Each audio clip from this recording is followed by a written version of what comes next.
Hello বন্ধুরা, আবার একটা নতুন ভিডিও নিয়ে চলে এলাম। আর এই ভিডিওটা অনেক দিন আগেরই, বলতে গেলে আগের বছর কালী পুজোর সময়কার ভিডিও। তো দিদি যেহেতু বাড়ি এসেছিল, তারপরে ও এখান থেকেই সিকিম যাবে ভেবেছিল ওর কাজের জায়গায়। তো সেই জন্য আমরাও ওর সাথে সিকিমে গেলাম ঘুরতে।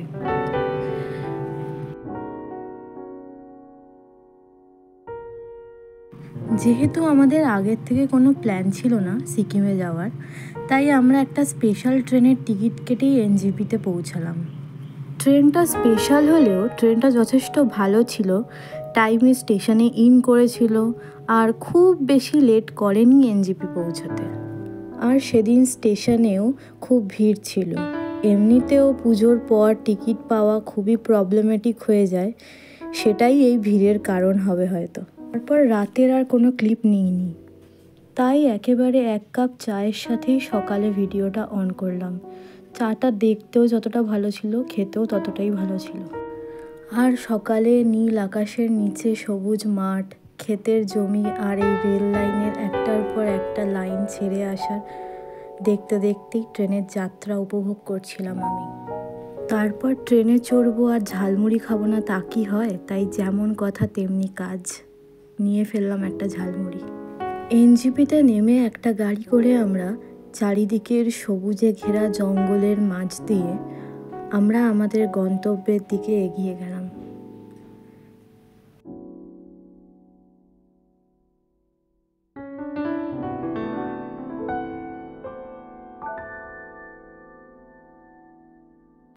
এই রাস্তাটাই সোজা শিলিগুড়ি হয়ে একেবারে সিকিমের সেই সৌন্দর্যে মিশছে।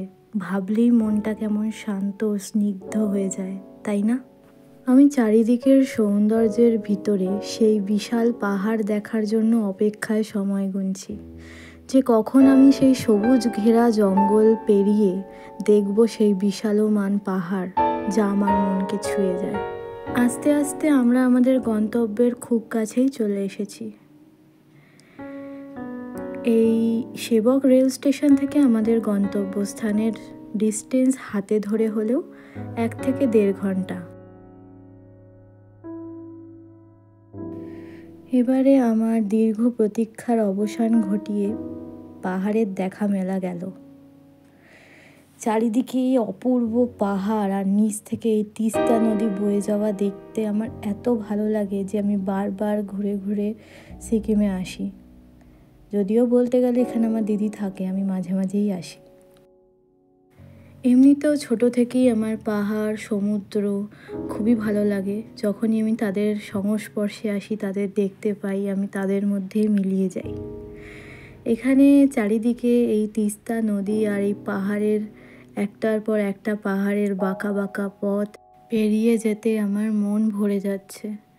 আরও যত পাহাড়ের কাছে আসছি, যত ভেতরের দিকে এই সিকিমের পথের দিকে যাচ্ছি, ততই যেন আমার মন আরও পাহাড় পাহাড় করছে।